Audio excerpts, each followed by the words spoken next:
그런즉 사랑하는 자들아, 이 약속을 가진 우리는 하나님을 두려워하는 가운데서 거룩함을 온전히 이루어 육과 영의 온갖 더러운 것에서 자신을 깨끗하게 하자. 아멘. 저 옆에분들에게 인사 나누겠습니다. 참 멋지십니다. 참 훌륭해 보입니다. 잘 부탁드립니다. 네. 우리 행복한 가족들은 보통 분들이 아닙니다. 그렇죠?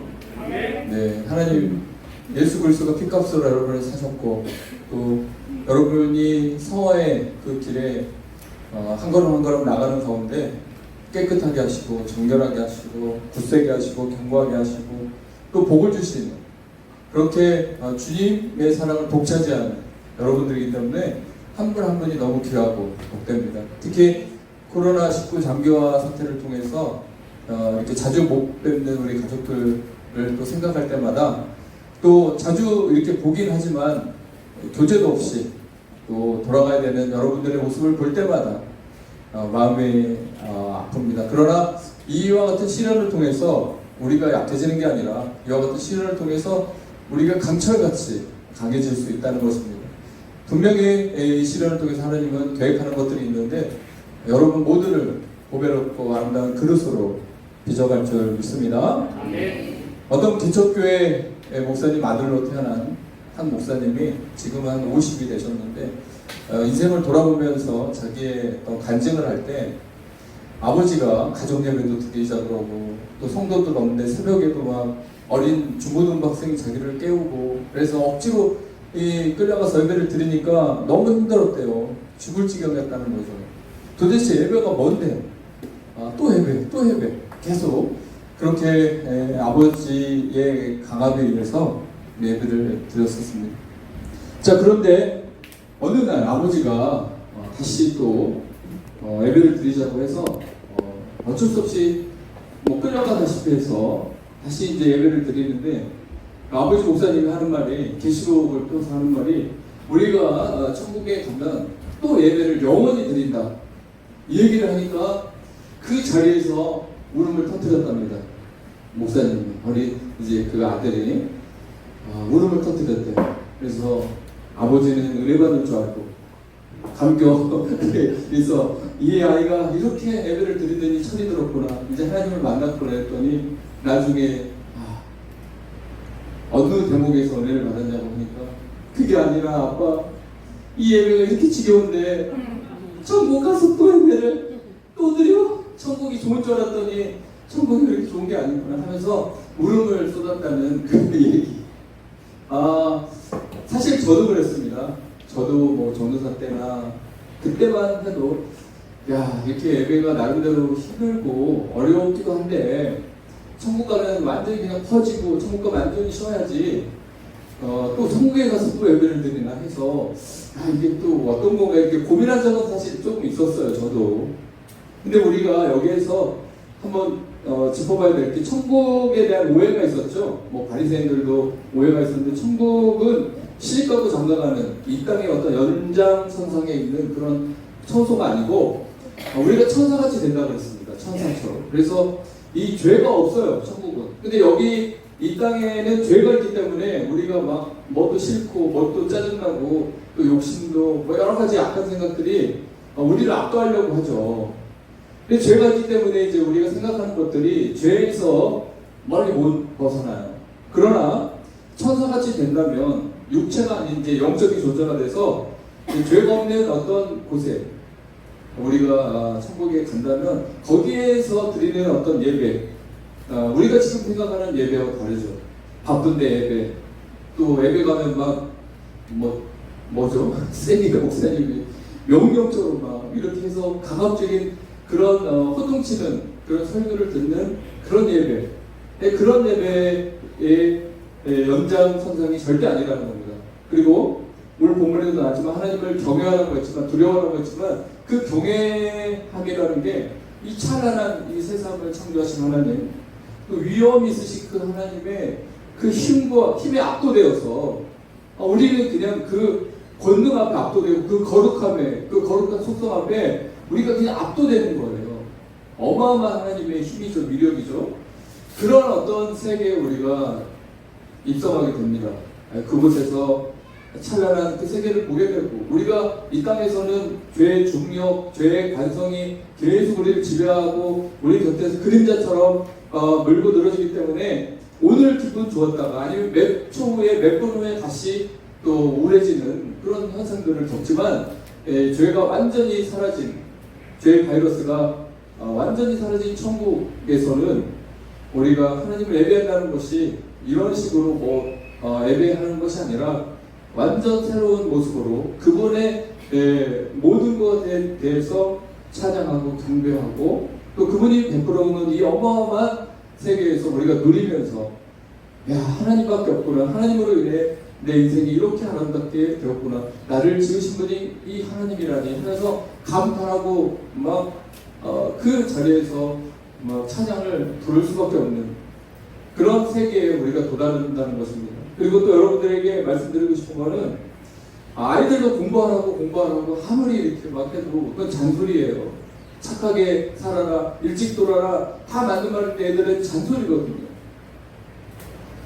그런데 이제 엄마의 사랑을 알고 엄마의 그 마음을 알고 그 모든 배경을 이해한 자식들은 왜 엄마가 나에게 공부하라고 하는지, 왜 과외비를 100만 원씩 이렇게 들어가면서 허리가 휘어지면서 빚을 내서라도 가르치는지, 그걸 아는 사람은 어때요? 그 말이 전부 다 감사로 다가오는 거예요. 마찬가지로 여러분이 하나님을 사랑하고 하나님의 그 은혜를 알고 하나님을 만난 경험이 있으면, 그 하나님, 그 좋은 하나님을 만나는 그 예배의 자리에 여러분이 적극적으로 발언하게 되어 있습니다. 그러나 아직도 하나님을 머리로 또 교육으로 통해서 알아가고 모태신앙이기 때문에 어쩔 수 없이 예배드리고, 이게 습관이 되고 행사가 되어서 하나님을 찾으면 그 가운데 감격이라는 게 힘이에요. 이 차입니다.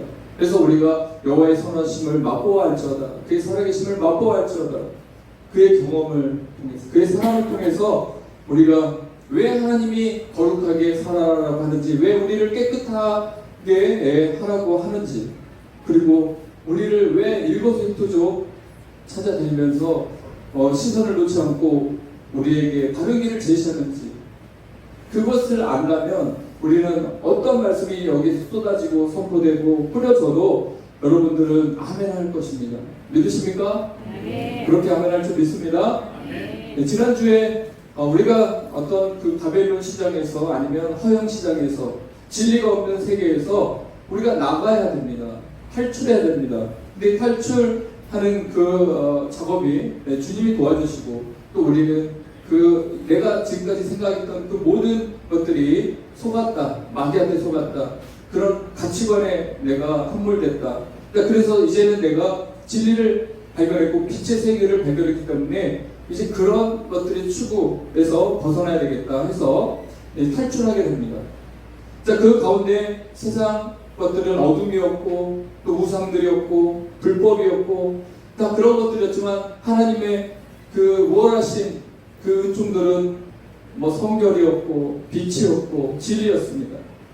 자, 비교가 안 되는 것들, 공통점이 전혀 없는, 하나님의 사람과 세상 사람들의 공통점이 전혀 없는 5가지를 했었고, 자, 그 가운데 그 화영 시장에서 판매되는, 상거래되는 그 물건들이 정말 다양했습니다. 금은 보화 다 있었고, 하물며 사람의 영혼까지 거래가 됐습니다. 마귀가 점령한 그 세상 한복판에 그 죄의 도성, 거기에서 판매되는 그 물건을 크리스찬과 신실이라는 두 사람이 가서 살 게 없어요. 그래서 그들은 그 화영시장에 있는 사람들에게 오히려 눈총을 받고 오히려 핍박을 받고, 그의 차림새와 그의 행동과 그의 말하는 것과 그들이 추구하는 말들이 자기 동네 사람들과 전혀 안 맞으니까 그들을 한 사람을 잡아서 옥에 가두고 신실이한 사람을 죽였습니다. 그 가운데 크리스찬은 탈출하고 그러면서 다시 천국 도성을 향해 여행을 떠나는 철로역정의 얘기도 여기에 비슷한 내용입니다. 자, 그러나 하나님으로부터 오는 것들은 주보에 보시면 나와 있는데, 야고보서 3장 17절에 위로부터 난 지혜는 성결하고 화평하고 관용하고 긍휼과 선한 열매가 가득하고 편견과 거짓이 없다고 그랬습니다. 요즘 가짜 뉴스 많죠. 정말 친구가 무슨 말을 해도 거짓말로 둘러대는 게 한두 개가 아닙니다. 그렇죠? 그리고 우리가 제일 많이 하는 거짓말이 뭐냐면, 남자들이 제일 많이 하는 거짓말, 특히 운전하는 분, 5분이면 도착한다 이렇게 말하면 30분에 도착하면서 10분 후에 도착한다, 뭐 이런 뭐 거짓말들 자유스럽게 합니다. 그런 것들이 이제 쌓이다 보면 임기응변을 위해서 가끔씩 거짓말도 해야 되겠구나. 이제 이것들이 우리가 배우지 말아야 될 것을 우리가 배우는 경우가 참 많습니다. 그러나 하나님의 나라는 거짓이 없다고 말합니다. 그리고 세상에서는 없는 귀한 보물이 이 땅에 있습니다. 요한복음 6장 35절에 예수께서 이르시되 나는 생명의 떡이니 내게 오는 자는 결코 줄이지 아니할 터요 나를 믿는 자는 영원히 목마르지 아니하리라. 요즘 사람들은 숙명적이라고 하죠. 숙명적인 고독, 외로움, 이걸 견디지 못합니다. 크리스찬도 마찬가지예요. 어느 날 갑자기 외로워지고 어느 날 고독해집니다. 그러면서 하나님이 살아있을까 의심도 되고, 애쓴소리가 막 뛰쳐나올 때는 도대체 내가 믿는 하나님, 또 내가 믿는 예수님은 살아계신가? 내 기도 제목도 안 들어주고 내가 그렇게 부탁해도 응답도 없는 그 하나님이 존재하는 것인가 하면서 옛날 버릇이 막 나오면 셀프 텔러라고 하죠. 자기 안에서 자기가 말하는 그 소리들이 막 들리기 시작해요. 자기가 자기 말하고 또 마귀도 거들으면서 무슨 말 하겠죠. 넌 안 돼, 역시 넌 안 돼, 뭐 이런 얘기들을 합니다. 그러면 사람들은 그런가 보다, 그래, 뭐 시장도 그렇게 자기 인생을 끝내고 또 유명한 사람들도 그렇게 자기 인생을 끝내버리는데 뭐 별볼 일 있겠어? 그렇게 똑똑한 사람들도 힘들 때는, 자기 코너에 몰릴 때는 생명을 끊어버리는데 하면서 사람들은 깊은 절망 속에 빠지게 됩니다. 왜냐? 영원히 목마르지 않는 이 생수를 맛보지 않았기 때문입니다.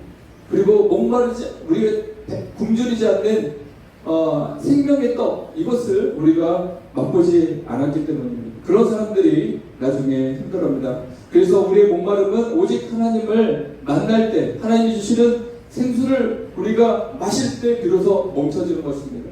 근데 저도 여러분이 궁금한 게 있을까요? 여러분도 그 목사님은 맨날 생수가 흐릅니까? 목사님은 맨날 생명력이 넘쳐 흐릅니까? 여러분 그렇게 물어본다면 저는 아니라고 당연히 말합니다. 원리는 이게 맞습니다. 그러나 아까 말했죠. 우리는 죄의 중력에, 죄의 관성에, 또 이 바벨론, 이 죄의 한복판에 우리가 존재하기 때문에 치열한 영적 싸움이 벌어지고, 이 좁은 길을 갈 때 잘 우로 치우치게 되고 변론질하게 됩니다. 이제 그런 가운데 주님이 또 찾아와 주시고, 우리가 또 눈물 흘릴 때 주님이 또 위로해 주시고, 우리가 기도할 때 세임 주셔서 그 한 고비고비를, 한 언덕을, 한 산을 넘어서 그 강을 건너서 우리가 계속 가는 거지, 진짜 한 번에 들이마신 이 말씀의 생수가 영원히 보존돼서 그때 내가 받았던 그 붕괴 때 받았던 그 기쁨과 감사가 영원히 이어지지 않는다는 것이죠.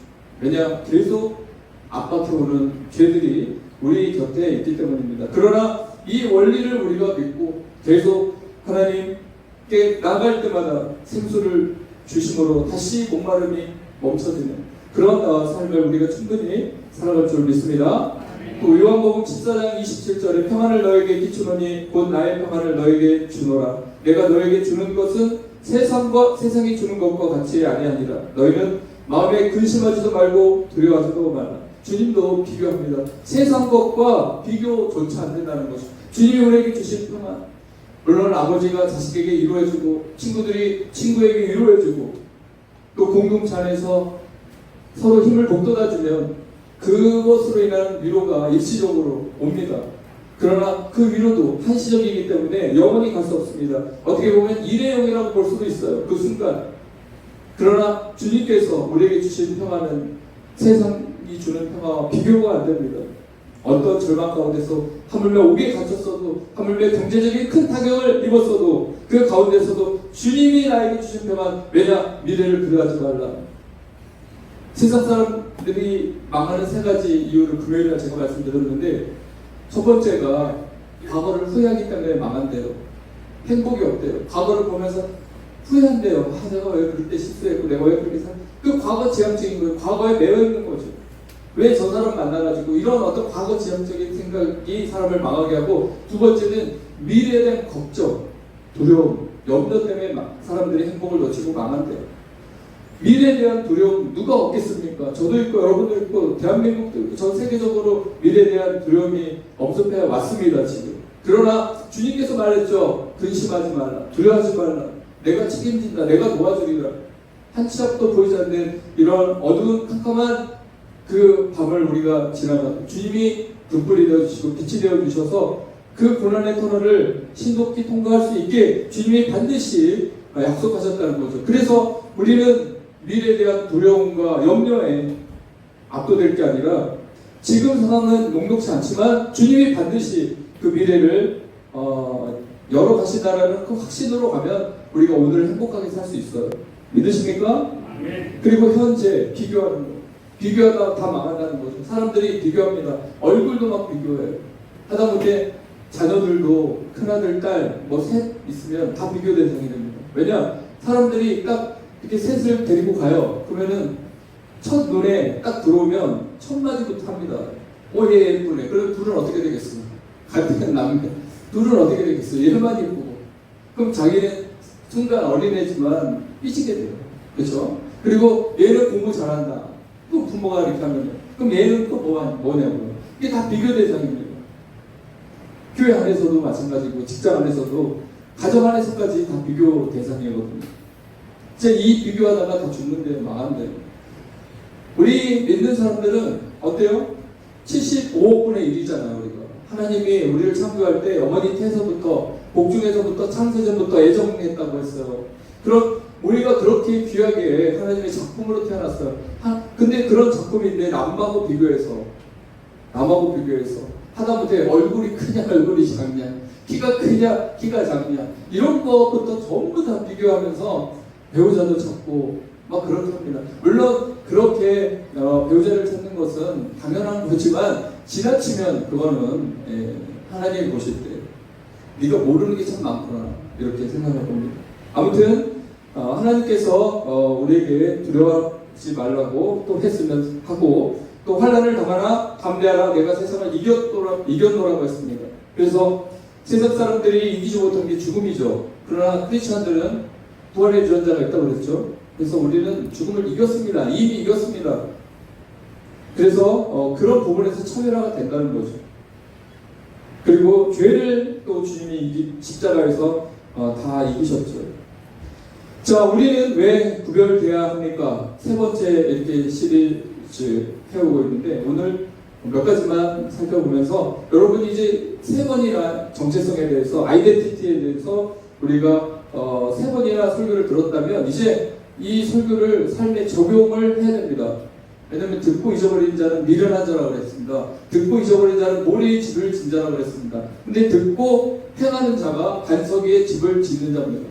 행하기 위해서 믿는 거 아니겠습니까? 행하기 위해서 듣는 거 아니겠습니까? 근데 언제부터 우리는 깨달음을 위해서 듣습니까? 그러면 발전이 없죠. 그래서 이 말씀을 어떻게든지 내가 행해야 되겠다. 5개 들었다면 하나라도 실천하는데 매진해야 되겠다. 이런 결단이 여러분에게 있어야 됩니다. 그렇습니다. 우리는 왜 구별되어야 하는가? 첫 번째가 예수님 사랑 안에 있는 자들이기 때문입니다. 오늘 본문 7장 1절에 그런즉 사랑하는 자들아, 고린도 교회 성도들에게 바울이 애정어린 표현으로 정말 사랑하는 마음으로, 심장을 내어주는 마음으로 그들에게 사랑하는 자들이라고 했습니다. 여러분 옆에 분들에게 한번 인사 이렇게 해보겠습니다. 사랑하는 집사님 한번 해보겠습니다. 네. 자, 우리는 사랑받게 태어났고 또 사랑을 주기 위해 태어났습니다. 그렇죠? 받기만 하는 사람은 어때요? 양체예요. 사랑을 받고 사랑을 나누는 그런 인생으로 우리가 태어났는데 왜 우리가 사랑하는 자들입니까? 예수 그리스도의 보혈로 씻김받고 성령으로 다시 태어난 중생한 본어게인 한 인생이기 때문에 우리는 주의 피값으로 하나 된, 그리고 영생을 추구하고 성화를 추구하고 하나님의 자녀로서 뭉치고 서로 어려울 때 돕는 그런 공동체이기 때문에 우정, 사랑, 이 깃든 공동체이기 때문에 사랑하는 자들아, 예, 우리가 다 속해 있습니다.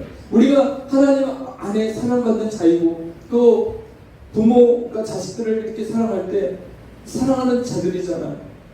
배 아파서 낳고 정말 모든 걸 줄 수 있는 자녀들이죠. 그런 것처럼 그런 사랑받는 우리 그 존재에게 약속하는 것입니다. 우리가 사랑받게 태어났기 때문에 예수 그리스도의 사랑 안에 있는 자들이기 때문에 우리는 깨끗한 삶을 추구할 수밖에 없는 것이고 예수님의 그 사랑 안에 거할 수밖에 없는 것입니다. 고린도 교인들에 대한 사도 바울의 사랑과 지극한 관심은 깨끗게 하자라는 표현으로 이어집니다. 이 청유형 표현이라고 하죠. 청유, 권면하다 네 표현입니다. Let us cleanse, 우리가 깨끗하자, 우리 모두 다 깨끗하자, 이렇게 그들에게 사랑하는 자들아 우리가 다 깨끗했으면 좋겠다, 이렇게 표현합니다. 권면합니다.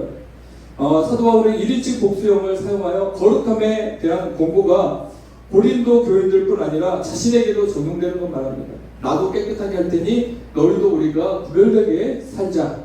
우리가 크리스찬답게 하나님의 편지, 하나님의 향기가 돼서 그렇게 세상에 살자라고 그렇게 권면합니다. 자신이 공동체, 운명 공동체, 곧 애정의 사슬로 결속된 하나라는 사실을 분명하게 그들에게 전하면서 편지를 쓰는 거죠. 내가 너희들에게 이 편지를 쓰는 것은 너희들 자잘못을 막 구별해서 너희들을 막 혼내주려고 이 편지를 쓰는 게 아니라 우리는 다 그리스도 안에서 하나된 자들로서 그 핏값으로 구원받은 자들로서 영원한 생명을 향해 한 걸음 한 걸음 나가는 순례자로서 당연히 너희들은 사랑하는 자들이라는 거에 대해서 나는 말할 수 있다라고 편지를 쓴 겁니다. 저도 여러분들에게 사랑하는 마음으로 설교를 합니다. 사실 어떤 분이 그래요. 목사님은 강대상 내려오면 그냥 평범한 사람 같은데 웃기기도 하고 어떨 때 오바도 하고 뭐 말도 많고 그런데 왜 강대상만 가면은 왜 이렇게 차가워지고 냉정해지고 왜 그러냐고. 저도 모르겠어요. 제가 왜 그런지 모르겠어요. 이 자리에 서면 그런 느낌이 드는 것 같아요. 하나님이 저에게 파수꾼이라는 어떤 사명을 줬어요. 나팔수라는 사명을 줬어요. 근데 제가 그거를 막 요리조리 다 그냥 섞어버리고 내 그런 하나님의 마음을 다 강박하고 그냥 유머로 시작하고 여러분을 위로하는 말로 시작하고 우리는 좋은 게 좋은 겁니다. 뭐 이런 개념으로 말씀을 끌어간다면 하나님 앞에 설 수가 없는 것 같아요. 말씀을 준비할 때도 마찬가지. 사실은 예전에도 그런 말씀을 준비하다가 이 대목은 너무 또 성도들이 들으면 힘들겠지. 그래서 뺀 적도 많이 있었습니다. 그럼에도 여전히 이제 하나님의 말씀은 좌우의 날성검 같이 예리하기 때문에 우리 혼과 영혼을 이렇게 또 우리 관절을 찔러 쪼개기까지 하고 우리의 마음을 새롭게 하시는 그런 말씀의 권능이 있기 때문에 우리가 이 말씀을 통해서 깨어나는 것이고 말씀을 통해서 정신을 차리게 되고 이 말씀을 통해서 우리의 앞길을 우리가 준비하기 때문에 저는 이 앞에 서게 되면 그렇게 돼버립니다. 이해하시죠? 사랑하는 자들에게 사랑하기 때문에 우리가 함정에 빠져서는 안 된다. 그렇게 주저앉아서는 안 된다. 졸음운전해서는 안 된다라고 저는 말씀을 이렇게 바울처럼 여러분에게 전하고 있습니다. 두 번째, 우리를 왜 구별돼야 하는가? 두 번째는 우리는 약속을 가진 자이기 때문입니다. 오늘 7장 1절에 보면 이 약속을 가진 우리는, 여러분 무슨 약속 가지고 있어요? 여러분 하나님이 여러분에게 무슨 약속 주셨어요? 여러분 우리는 약속을 가진 자입니다. 그런 특권을 하나님이 우리에게 주셨기 때문에 우리가 부정과 불순함을 생애 속에 유입되는 것을 허용치 않는 거죠. 우리가 약속이 있습니다. 천국에 대한 약속, 미래에 대한 약속, 여러분 개인의 약속이 있어요. 하다못해 우리 청년들 이제 결혼해야 되잖아요. 또 미래에 어떤 취업도 해야 되잖아요. 그래서 하나님께서 어떤 계획을 갖고 계셔요. 여러분을 향한. 그렇기 때문에 그런 계획에 합당한 그 약속이 있기 때문에 주님 약속한 것을 지키기 위해서 우리는 어때요? 주님이 원하는 주님의 영광을 위한 주님이 우리에게 명령한 말씀대로 사는 삶을 살면서 우리가 나갈 때 하나님께서 그 약속을 지켜줍니다. 기도할 때도 약속을 하나님이 지켜주시는 거죠. 자, 그렇다면 사랑받기 태어난 자들과 약속을 가진 자들의 삶은 어떠해야 되겠습니까? 오늘 본문에 나온 것처럼 첫 번째가 하나님을 경외하는 것입니다. 오늘 이 본문에 두려워하는 가운데서, 우리는 하나님을 두려워하는 가운데서, 자, 우리가 두려워한다 하면 막 무섭다, 겁난다, 심판받을까봐 두렵다, 죄수가 재판장에 서서 판사가 형량을 어떻게 때리는지 그 순간에 막 긴장, 무죄냐 유죄냐, 자유냐 억압이냐, 이 기로에 섰을 때 막 사람이 긴장할 수밖에 없죠. 그런 가운데서 이 두려워하다라는 의미를 말하는 게 아니라 아까 제가 말했듯이 우리가 살아가는 가운데 하나님을 경외하라는 겁니다. 그분의 위대하심을, 그분의 위엄을, 그분의 완전하심을, 그분의 창대하심을, 찬란한 그분의 보좌의 영광을 우리가 바라보면서 그분을 경외하는 거죠. 공경할 공자, 두려워할 외자. 자, 이 하나님을 경외하는, 이 찬란한 하나님을 작은 하나님으로, 큰 하나님을 가벼운 하나님으로 이렇게 보게 될 때 우리의 신앙의 기초는 마구 흔들리게 돼요.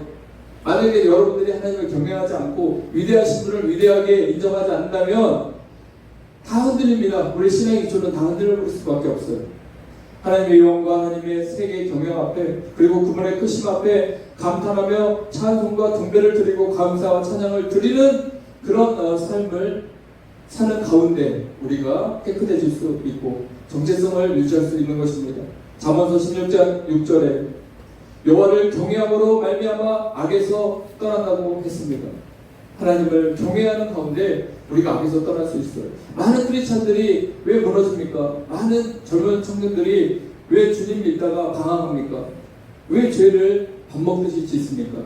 하나님을 경외하지 않기 때문입니다. 하나님을 경외하면 악에서 떠난다 그랬습니다. 요셉이 그랬습니다. 하나님을 경외하고 하나님을 사랑하고 그분의 통제를 받고 그분의 사랑 안에 있다 보니까 그분이 하시는 말씀을 어길 수가 없고 그분이 자기를 인도하는 것을 거절할 수가 없어요.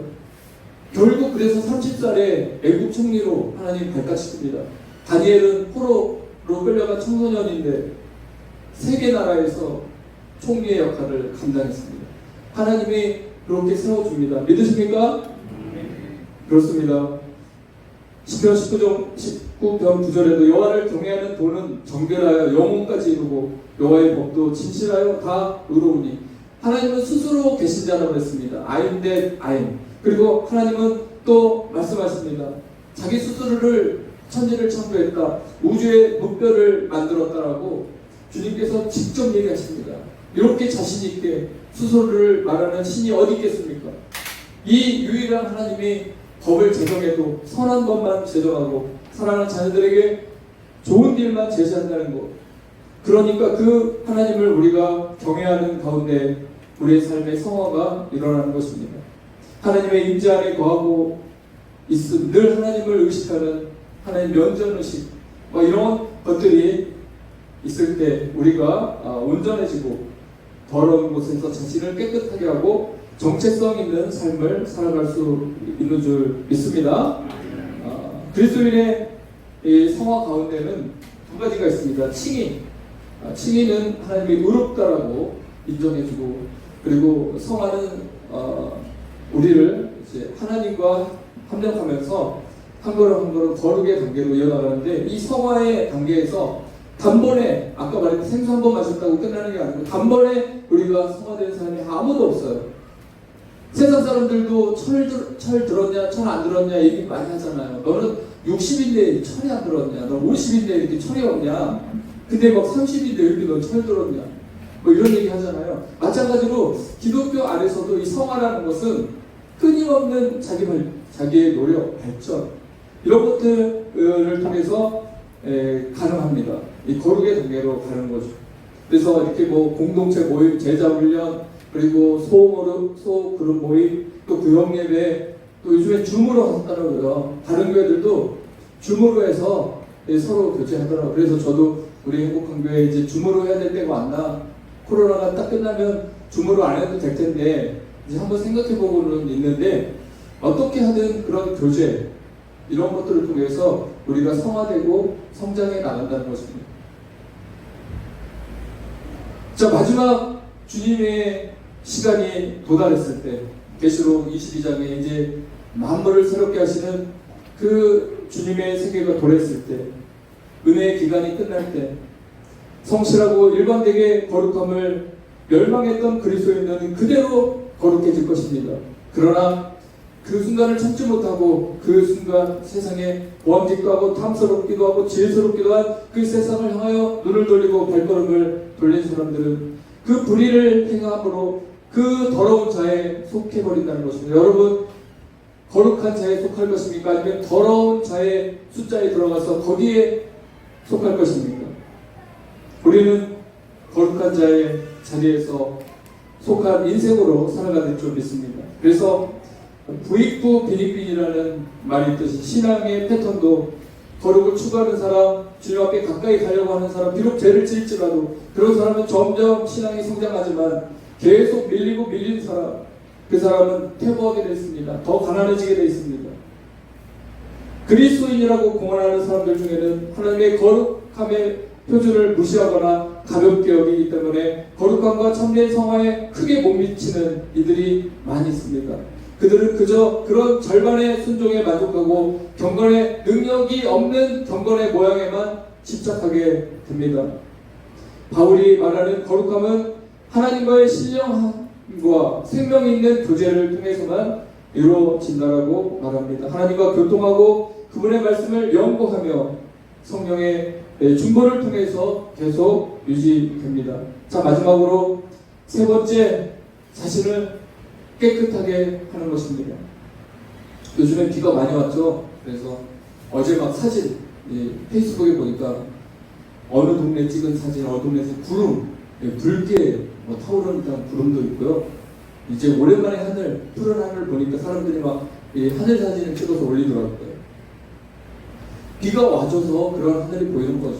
대기의 오염물질 얼마나 많습니까? 근데 비가 내리면서 그 오염물질을 다 제거합니다. 그리고 그 비가 결국 지하수가 돼서 우리가 먹는 물이 되는 것이고, 그 비가 올 때 정말 늘 시끄러운 세상이 순간 조용해지는 그런 효과들이 있지 않습니까? 그렇습니다. 예수 그리스도의 보혈, 하나님의 말씀이 우리를 깨끗하게 하고 우리를 시끄러운 세상에서 잠잠하고 편안한 안식으로 인도한다는 것입니다. 자, 온갖 더러운 것에서라고 말했습니다.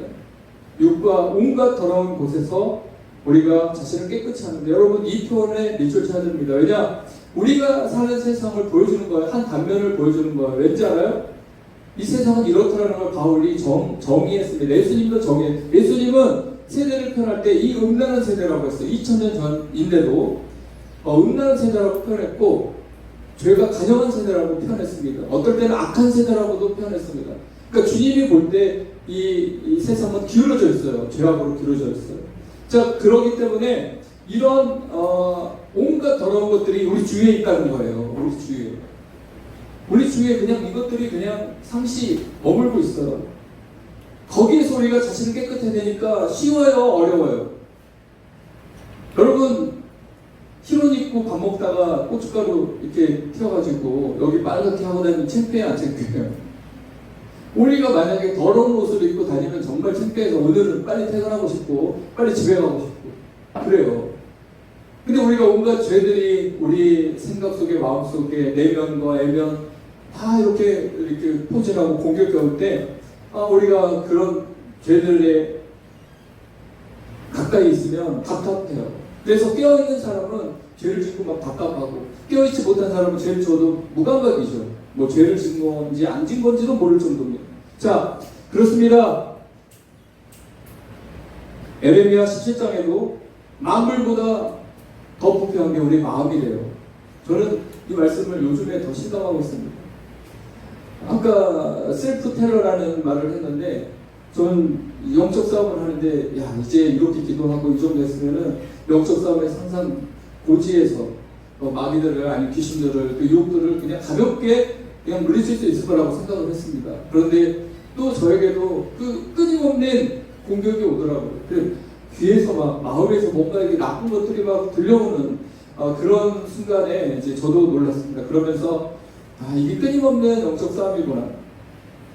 그리고 느낀 건 만물보다 부패한 것이 사람 마음이라는데 이게 맞구나. 이 안에서 나오는 것들이 도대체 언제 들어갔는지, 내가 뭘 보고 자랐는지, 그렇게 기도하고 그렇게 찬양하고 그렇게 살아왔어도 여전히 그 마음속에는 시기가 있고 악함이 있고 탐욕이 있고 음란이 있고, 자, 이런 것들이 부패한 것들이 밖에도 있지만, 세상에 화려함에도 있지만 사실 여러분의 내면에도 존재하고 있다는 것입니다. 자, 이런 것들에 있어서 자신을 깨끗게 하라는 거예요. 이런 것들이 이렇게 우리를 휘감고 있는데 예수의 보혈로, 또 회개의 눈물로 주님 앞에 나갈 때 주님께서 우리를 깨끗하게 해주시라는 것입니다. 보혈로 씻겨주시고 의의 새롭고 옷을 입혀주시고 의로운 옷을 우리 입혀주시고 너는 깨끗한 인생이다. 너는 자유하다. 이렇게 선포해 주시는 것입니다. 여러분, 오늘 이 정체성 세 번째 시간 마무리하면서 반드시 여러분 기억하십시오. 온갖 더러운 것들이 가득한 게 세상이구나. 근데 그 온갖 더러운 것은 내 안에, 내면 안에도 존재하고 부패한 마음으로 존재하고 있구나.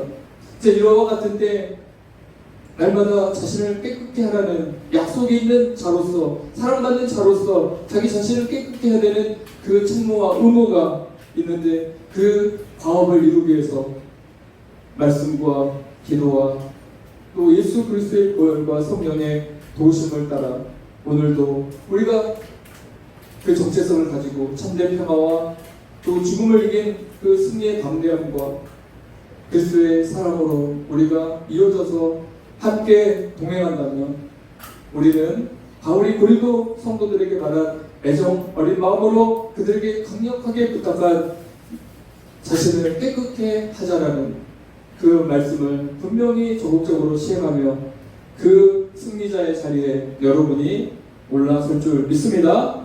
제가 우리 다 같이 한번 이 말씀 생각하면서 우리 기도하겠습니다.